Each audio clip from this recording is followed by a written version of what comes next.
Marco Peters was in one of the maintenance tubes of the Amura Prime Royal Palace. He was 47 years old, with brown hair that was turning gray above mismatched eyes. His left was green, his right was blue. He had been assigned to the Royal Palace maintenance crew 3 weeks ago. And it had taken him about 3 days to figure out that working in an alien royal palace was nothing like science fiction stories claimed. The palace wasn't some crystal structure that had grown out of the planet, nor did it have impossible corridors. It was just an ordinary brick building. The locals weren't some supermodel with weird colored skin and tapered elven ears. And Amirians didn't have bioluminescence either. On top of that, they breathed different gases than humans. So humans and Amirians couldn't even be in the same room, and then there was the bacteriological threat. One wrong germ in the wrong place and people died. That last thing was the reason Marco was currently in the maintenance tube. He was assigned to maintaining the air filters. At the moment, he was struggling with filter 42 Bravo. "Come on, you piece of junk," he complained into his air mask while trying to secure the filter in place. "Say click already."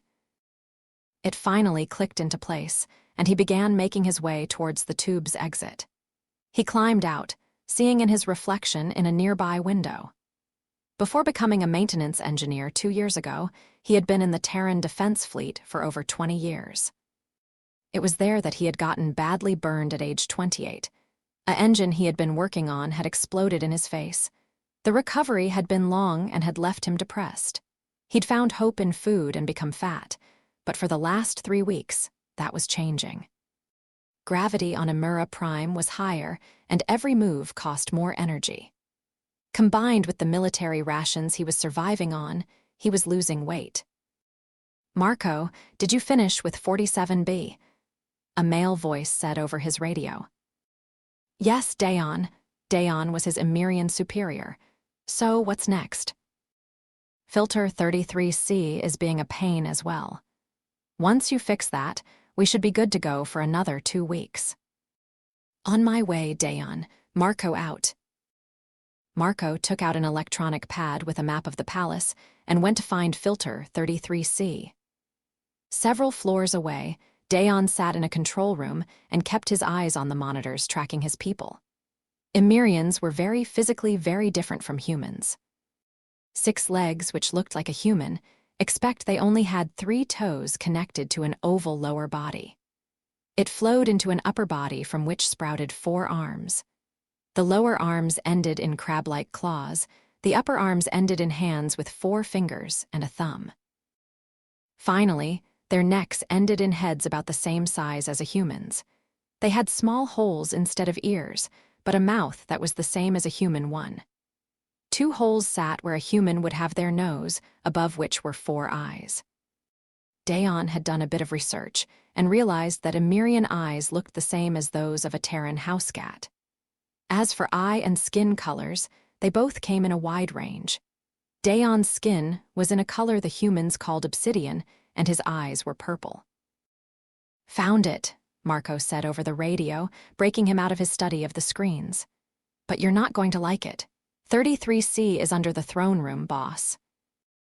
Dayon worked the controls, and the relevant piece of the palace appeared on his screen. "Don't worry," he said into his headset. "The throne room is on the ground floor. You're on sub-level 3. The palace had 18 floors above ground and 7 underneath. Most of the machinery was in the basement. The soundproofing will keep you safe." "Let's hope so.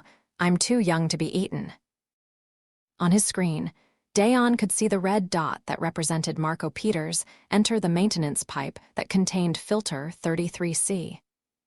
He hoped that his gamble was right, or this would indeed end badly for them both. 3 floors above Marco, and 12 floors below Dayon.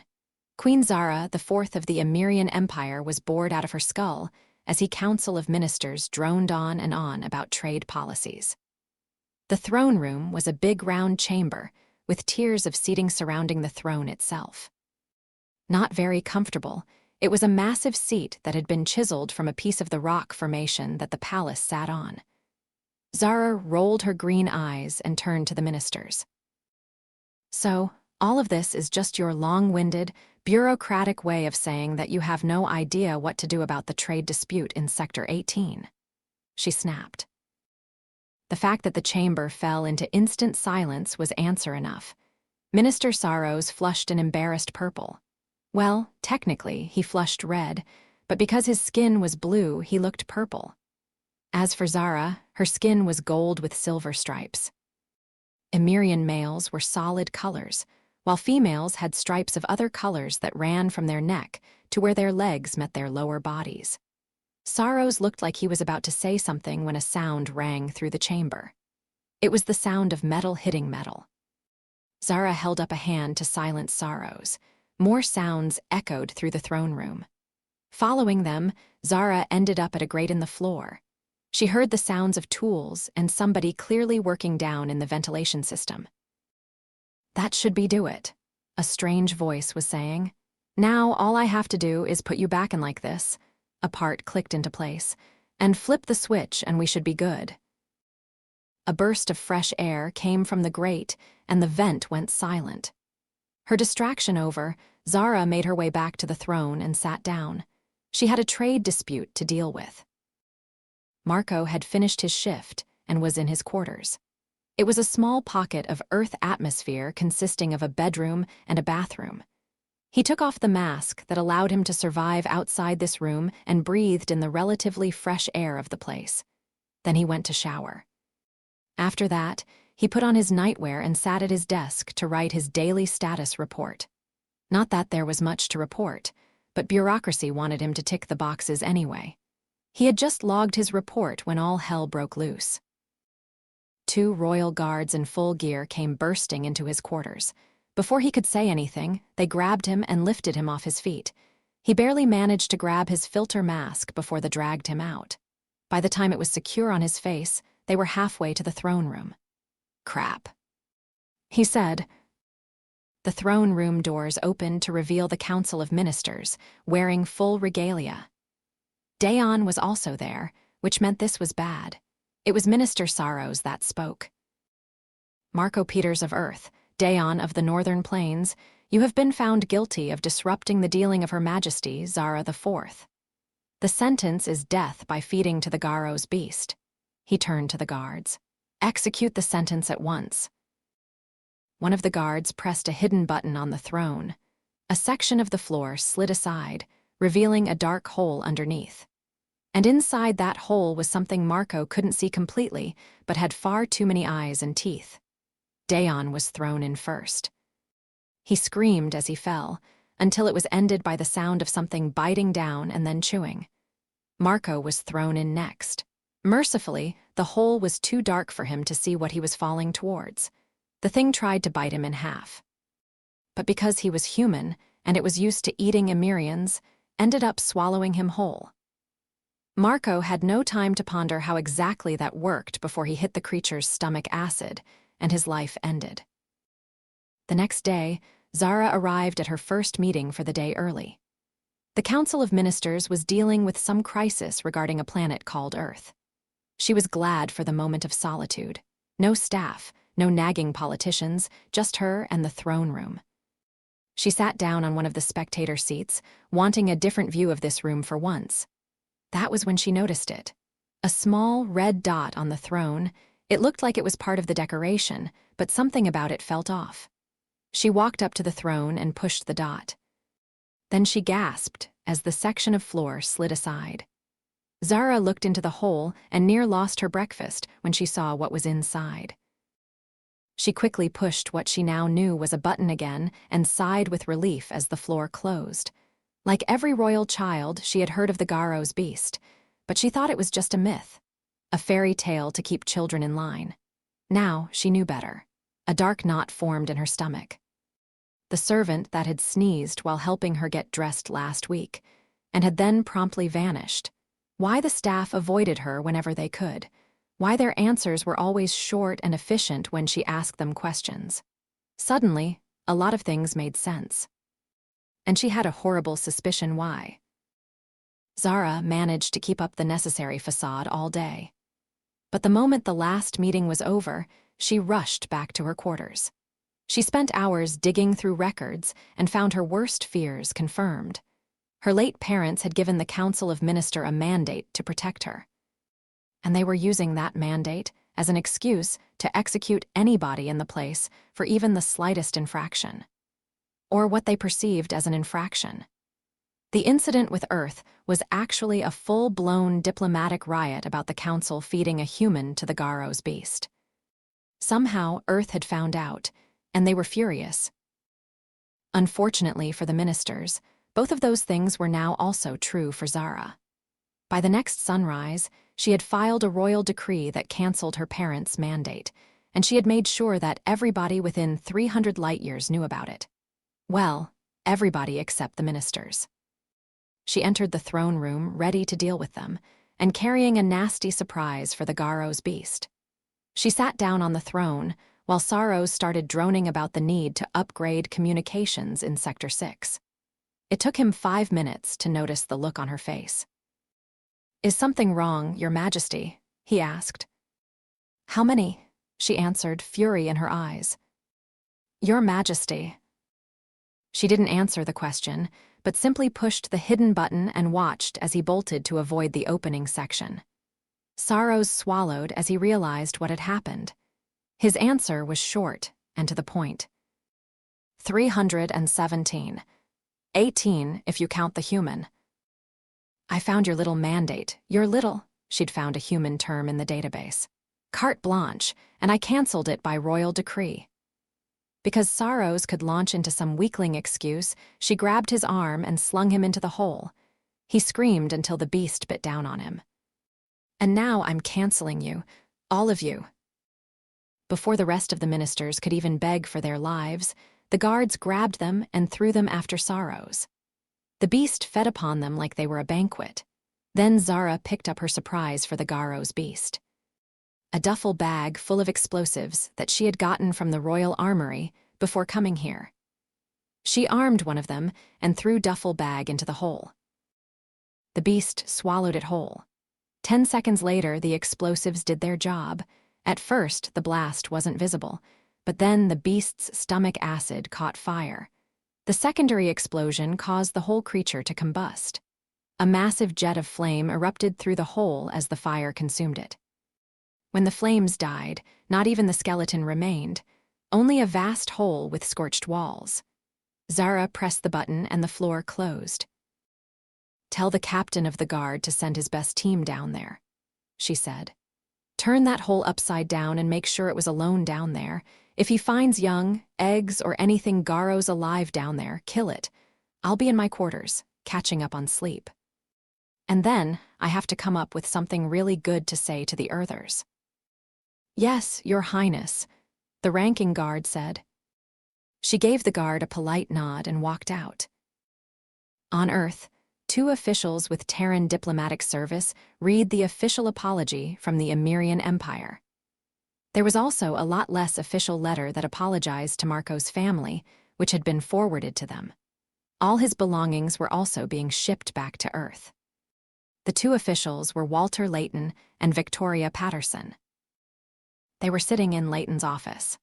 Layton was in his 50s and had been in the service since his 16th birthday. Patterson was 32 years old. She had been an English teacher before switching careers 7 years ago.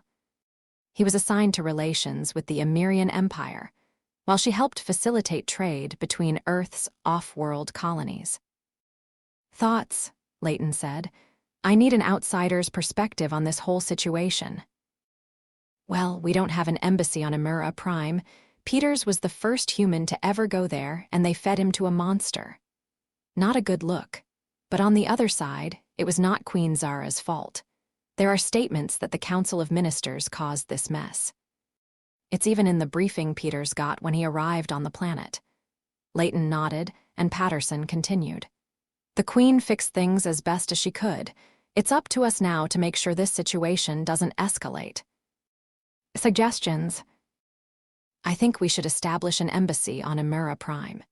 It's a big, public way to signal that relations between Earth and Amura Prime are fine." Yeah, that's what I was thinking. But I wanted to get a second opinion before I send my recommendation up the chain. Especially since they are going to ask who to send over there, and I figure nobody will want the job, Vic. He made a face. Got any ideas? I think we'll need to promote somebody from the bowels of the service. Leighton nodded in agreement. Of course, this didn't completely solve the problem of who to send, but it gave him something to put in his report, which would move the choice of who or whom to send up the chain of command. And he was senior enough that his superiors wouldn't send him. He gave Patterson a smile and felt a pang of worry for the poor sod they would end up sending. John Anderson kicked and screamed as the guards dragged him towards the transport. Until 5 minutes ago, he had been the janitor of the Earth Consulate on Charon. Then, he had been informed that he had been promoted to ambassador to Amura Prime. Everybody in Terran diplomatic service knew what had happened to Marco Peters. Hence, nobody wanted to be within 1,000 light-years of this assignment, and John was no exception. I'm too young to die, he screamed as the guards carried him into the transport. They strapped him down in a chair in a small cabin. He hadn't been lying when he said he was too young to die. John was 24 years old, with blue eyes and short, blonde hair. He was still fighting against the straps when the transport blasted off. This assignment was a death sentence, and everybody knew it. Which was why they had picked somebody expendable. Somebody with zero diplomatic training. That way, when things went south for the winter, they could claim that they had tried to maintain diplomatic relations and use him as a scapegoat. They were even sending him on an automated transport so that they wouldn't have to sacrifice a pilot on this mess. The transport jumped into hyperspace and the straps finally released him. Not that it mattered now, because that jolt had sealed his fate. Looking around, he spotted a display with navigational information. It was a map of the transport's course with a red dot representing its current location. Above the map was a countdown. 3 weeks and then he'd be on Amura Prime. 3 weeks and then I'm doomed. But he had no intention of going down without a fight. The cabin came with a library console. He activated it and began searching the database.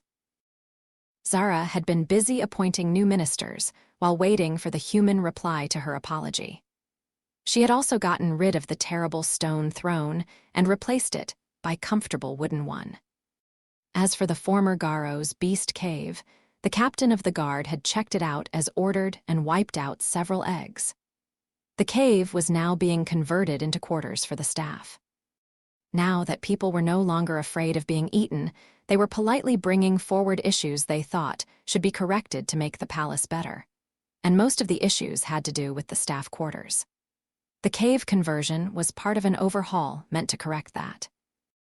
Then came the human reply. She did her research on John Anderson and quickly put together what was going on, and she realized that it was not good. The humans were expecting this assignment to be a death sentence. Zara would have to proof them wrong. On the bright side, she had 3 weeks to figure it out. John had spent the trip figuring out protocols and memorizing the top 25 things not to say. He'd also fabricated a suitcase and filled it with enough items to look professional. There were several sets of formal clothing, some office supplies so that he could take notes, and a couple of books for reference and research. Finally, he had stopped shaving and grown a beard. It made him look older, which he hoped they would equate with experience. He stood at the hatch and looked at a nearby display. The transport landed right on schedule and the airlock began to cycle. When it opened, he was already wearing his filter mask. Beyond the hatch was the royal palace. Originally, the plan had been for the embassy to be one of the outbuildings. But the queen had insisted that the embassy should be a section of the palace's ground and first floor. Apparently, it was part of some kind of overhaul. John had not wanted to create waves, so he had agreed to the relocation. But he was surprised to see it was an ordinary brick building. Yes, it was big, but it wasn't some alien piece of crystal with impossible corridors. Taking a deep breath, he took his suitcase and walked out of the ship. As soon as he did, the transport blasted off behind him. There was nobody here to greet him, so he made his way towards the main entrance. The guards gave him polite nods, but didn't stop him, so he nodded back and walked past. Finally, he made it to the main door, which swung open as he approached. Here he was, a janitor who had spent 3 weeks cramming for an impossible assignment, somebody from the bowels of the diplomatic service, and hopelessly out of his depth. Well, if I mess this up and die, I hope at least what happens is interesting. He took one last deep breath and entered the palace.